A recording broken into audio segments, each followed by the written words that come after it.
Good morning and praise the lord. પ્રભુ યેસુની સ્તુતિ થાઓ. આપણા પિતા પરમેશ્વર સૈન્યોના દેવ યહોવા બાપને માન, મહિમા અને ગૌરવ હોજો. આજનું વચન લુકની લખેલી સુવાર્તા તેનો 19મો અધ્યાય અને તેની 45 અને 46મી કલમમાંથી લેવામાં આવ્યું છે.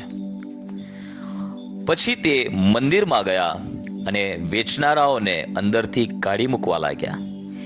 તેમણે તેઓને કહ્યું, એમ લખેલું છે કે મારું ઘર પ્રાર્થનાનું ઘર થશે, પણ તમે તેને લૂંટારાઓનું કોતર કર્યું છે. પ્રભુ યેસુ યરૂશાલેમમાં વિજયવંત પ્રવેશ કર્યા પછીથી યરૂશાલેમમાં જે પવિત્ર મંદિર હતું તે મંદિરમાં જાય છે.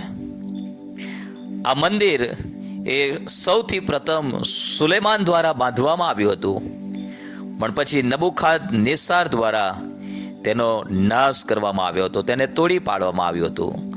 ફરીથી ઝરુબાબેલની આગેવાનીમાં આ મંદિરને બાંધવામાં આવ્યું હતું અને હેરોદ રાજાના સમયમાં તેનું રિનોવેશન કે જીર્ણોદ્ધાર કરવામાં આવેલો.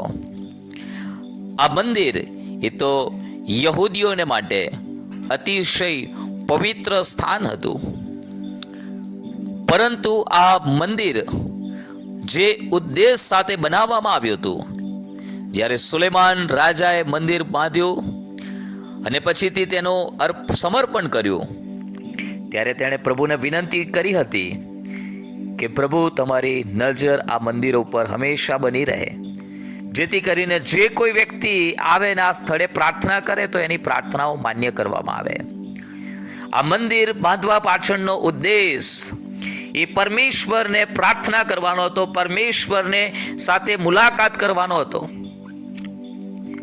જ્યારે મંદિર નહોતું ત્યારે પરમેશ્વર તેઓની સાથે મુલાકાત મંડપની એક વ્યવસ્થા પ્રભુએ તેઓને આપી હતી અને પછી મંદિર આવ્યો. પણ હવે સમય જતા જતા આ મંદિર બનાવવાનો જે ઉદ્દેશ હતો, જે હેતુ હતો, એ બિલકુલ હટી ગયો હતો અથવા તો હેતુથી ભટકી ગયા હતા લોકો. અને હવે આ મંદિરમાં આવનારા લોકો ત્યાંથી ઘેટા બકરા ખરીદવાના, ત્યાં મંદિરનું જે અલગ ચલણ હતું તે લેવાનું, એક્સચેન્જ કરાવવાના, અને એ બધાને માટે પુષ્કળ પ્રમાણમાં ચાર્જીસ લેવામાં આવતા. ખરેખરમાં ત્યાં આવનાર ભજનીકોને લૂંટવામાં આવતા હતા. અને આ બધી પરિસ્થિતિઓ જ્યારે પ્રભુ ઈસુ ખ્રિસ્તે જોઈ, ત્યારે પ્રભુ ઈસુ ખ્રિસ્તે જઈને મંદિરમાં જે લોકો વેચનારાઓ હતા તેઓને અંદરથી કાઢી મૂકવા લાગ્યા અને તેમણે કહ્યું કે મારું ઘર પ્રાર્થનાનું ઘર થશે, પણ તમે તેને લૂંટારાઓનું કોતર કર્યું છે. તારા મંદિરની આસ્થા મને ખાઈ જાય છે. એ વચન પ્રભુ ઈસુના સંબંધમાં પૂરું થાય છે. આજે પ્રભુ ઈસુ ખ્રિસ્તને આપણે એક વિનંતી કરવાની જરૂર છે.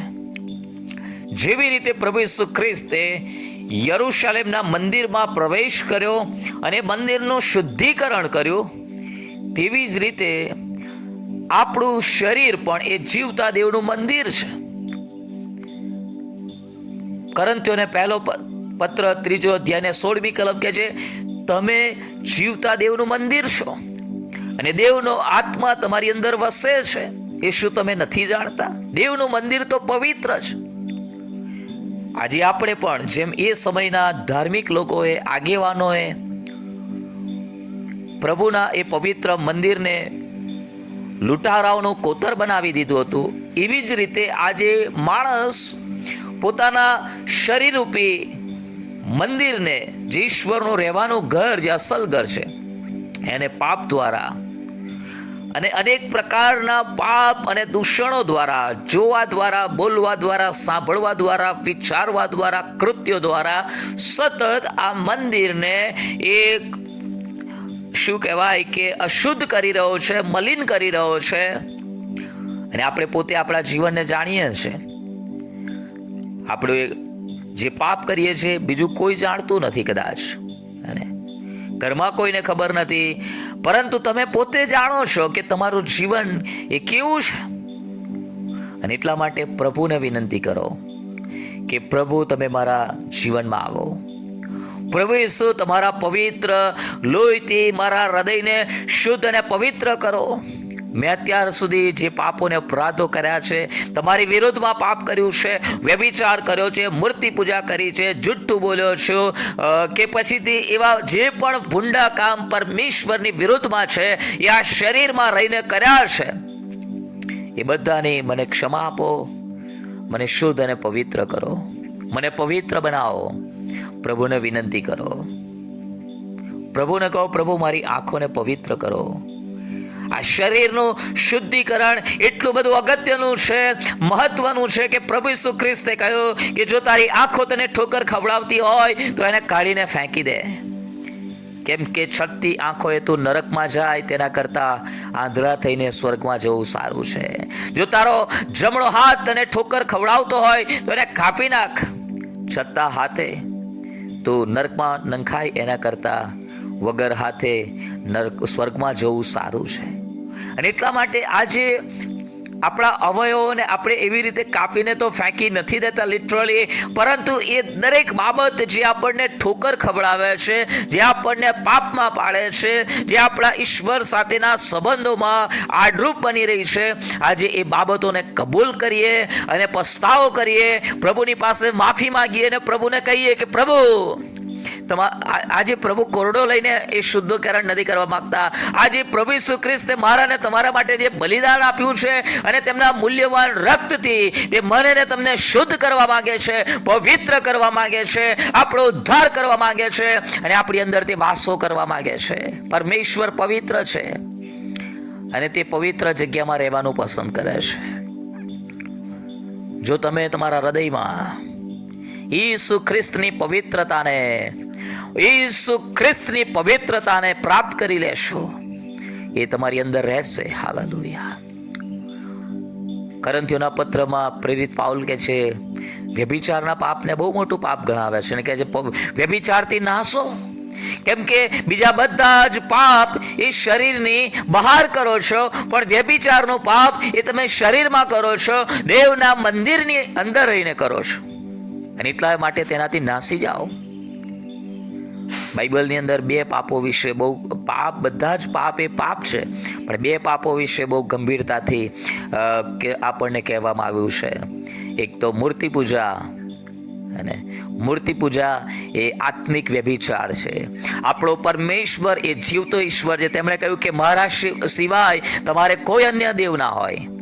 જો આપણો વિશ્વાસ કે ભરોસો આપણા પરમેશ્વર સિવાય બીજા કોઈ પણ દેવી દેવતાઓ પર કે બીજી કોઈ પણ બાબતો પર આપણી શ્રદ્ધા હોય, કોઈ ફોટા ઉપર આપણી શ્રદ્ધા હોય, કોઈ દોરા ધાગા ઉપર આપણી શ્રદ્ધા હોય, આપણે આત્મિક વ્યભિચાર કરીએ છીએ. અને પ્રભુ એ બાબતને વખોડી નાખે છે. પ્રભુ એ બાબતને ધિક્કારે છે કે મારા લોકો જે મારા નામથી ઓળખાય છે એ મારા ઉપર ભરોસો રાખવાને બદલે એ કોઈ મૂર્તિઓ પર ભરોસો રાખીને તેને ભજે છે, તેની આગળ નમે છે. એ કોઈ દોરા ધાગા ઉપર ભરોસો રાખીને બંધાવે છે. એ બાબતોને પરમેશ્વર ધિક્કારે છે. અને બીજી બાબત એ શારીરિક વ્યભિચાર. યસ, એક વ્યક્તિ એ સ્ત્રી હોય કે પુરુષ હોય, પરંતુ પોતાના જીવનસાથીને મૂકીને અન્ય કોઈ પણ વ્યક્તિની સાથે એ શારીરિક સંબંધોમાં આવે છે ત્યારે તે શારીરિક વ્યભિચાર કરે છે. અને એ વ્યભિચારના પાપને પણ વખોડવામાં આવ્યું છે. જો કે આપણો પરમેશ્વર દયાળુ છે, એ આપણા ભૂતકાળના પાપોને માફ કરી શકે છે, પરંતુ એ પાપમાં ને પાપમાં આપણે ચાલુ રહેવાનું નથી. વ્યભિચારના પાપોમાં રચ્યા પચ્યા રહેવાનું નથી. કરંથીઓના પત્રમાં પ્રેરિત પાઉલ બહુ સ્પષ્ટપણે કહે છે વ્યભિચારથી નાશો. વ્યભિચારીઓ, મૂર્તિ પૂજકો દેવના રાજ્યમાં જઈ શકવાના નથી. હે વાલા ભાઈઓ અને બહેનો, આપણે આપણા પ્રભુને આમંત્રણ આપીએ ને કહીએ પ્રભુ તમે મારા હૃદયને શુદ્ધ અને પવિત્ર કરો. જેવા તમે પવિત્ર છો તેવો હું પણ પવિત્ર થાઉં. આપણો પ્રભુ એ ચાહે છે કે જેવા તે પવિત્ર છે તેવા આપણે પણ પવિત્ર બનીએ. જો આપણે પાછલાથી ભૂતકાળમાં થઈ ગયેલી ભૂંડાઈઓથી આપણા જીવનને જો દૂર રાખીશું તો આપણે આપણા સ્વામીને માટે ઉપયોગી અને પવિત્ર પાત્ર બનીશું. અને પવિત્ર પાત્રો એ પરમેશ્વરના હાથોમાં ઉપયોગી અને પ્રભાવશાળી હથિયારો છે. હાલેલુયા. પરમેશ્વર આ દિવસોમાં જ્યારે આપણે પ્રભુ ઈસુ ખ્રિસ્તના દુઃખોનું સ્મરણ કરીએ છીએ ત્યારે મારી પ્રાર્થના છે કે તમે અંદરથી શુદ્ધિકરણ પ્રાપ્ત કરો. કેવળ કાનોથી પ્રભુના વચનો સાંભળી હૃદયથી ખેદિત થાવ કે ઈસુ એ મારા માટે આટલું બધું સહન કર્યું, એનો કોઈ જ મતલબ રહેશે નહીં. આપણા પ્રભુને તમારી હમદર્દીની જરૂર નથી. આપણા પરમેશ્વરને કોઈની પણ હમદર્દીની જરૂર નથી. એ આપણી હમદર્દી પ્રાપ્ત કરવા માટે મરણ પામ્યા નથી. એ આપણા પાપના કારણે મરણ પામ્યા છે. આપણા પાપોને કારણે તે વિંધાયા છે. આપણને છુટકારો આપવાને માટે, આપણને બચાવી લેવાને માટે તેમણે બધું દુઃખ સહન કર્યું છે, શિક્ષા ભોગવી છે.